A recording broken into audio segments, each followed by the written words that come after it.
Hello, welcome or welcome back, whatever the case may be. I'm a little bit late to the party on this one, but this is my Roxy's Journal of Stitchery for, I think it was back in April, actually. That was bags. So I'm going to show you the first one that I made for a bag. It's out of a slow stitch piece. It wasn't originally going to be a bag. It was originally going to be a fabric vessel, and I made the slow stitch around the outside.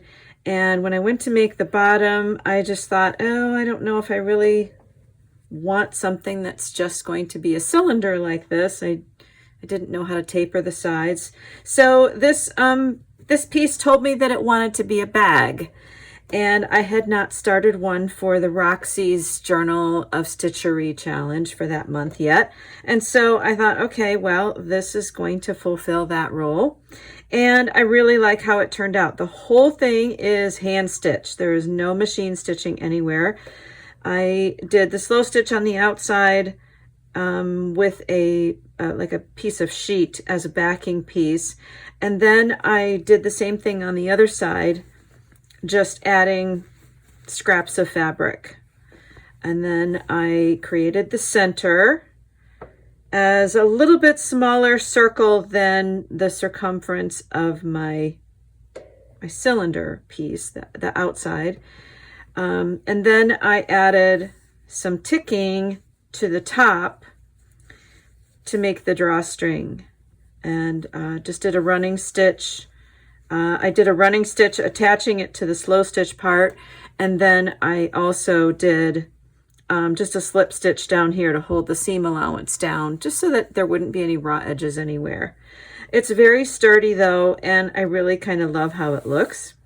And it will probably hold the deck of cards and the dice that are on my coffee table. My husband and I play card games or Farkle quite often, and so I'll probably keep it down there because it's cute and I like to have it where I can see it. And then the other one that I did is another slow stitch piece that I wasn't really sure what I was going to do with it. It started off, I think, on this side, and I was going to have it was going to be folded in half, and it was going to be a needle book.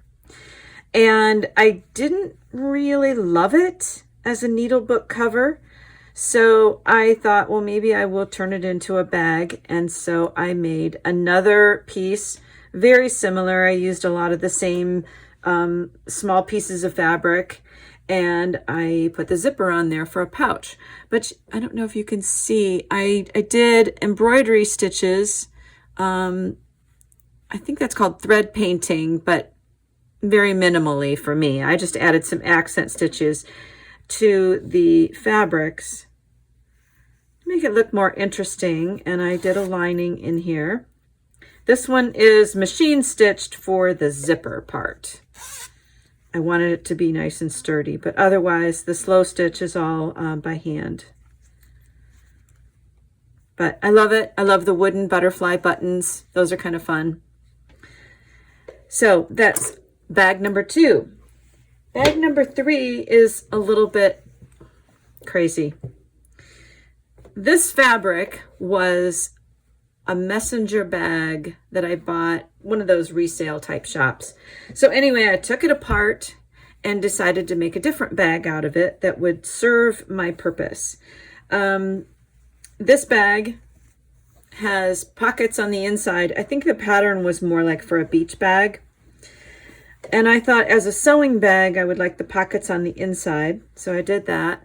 The bag is very deep. It's hard to show it here on camera, but the purpose that it serves for me is to hold all of my stitching that I will take on the go. So it will hold my huswif, it will hold my trifold pouch, and it will hold any current sewing, stitching projects that I have that I just want to keep contained. I travel a lot on road trips, and it's just nice to have everything in one big bag that I can just grab. And it's large, but I think it's going to serve the purpose that I'd like. So this was made with a regular pattern, but I enhanced different parts of the, I guess you would call this a tapestry, not really brocade. It's more of a tapestry pattern, but I added some embroidery embellishments to it, some French knots and bullion knots, and some outlines here, just some things to add some interest to it. And I had to add another panel here because it wasn't wide enough for the pattern. But it was kind of fun to put this together. And then I had to find a way to make straps. That was a little bit of a challenge. And the drawstring as well. These little holes here on the pattern were supposed to be large grommets, but the fabric is too thick for them to go through there. So I ended up cutting a hole and then doing a hand sewn buttonhole. A lot of labor went into this, but I think it works. And then the way I'll cinch this is just to have this fabric cinch up and down as I need to close it or open it. So that was my Roxy's Journal of Stitchery project for April. Bags, that was the theme. And I love how they came out.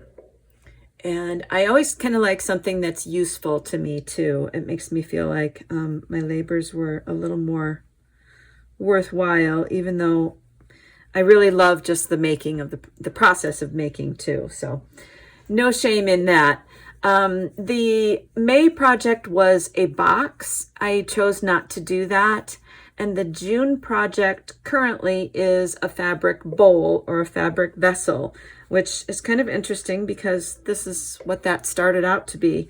But I do plan on making one of those, and I will show you in the next one. So thanks for coming along, and I will see you next time.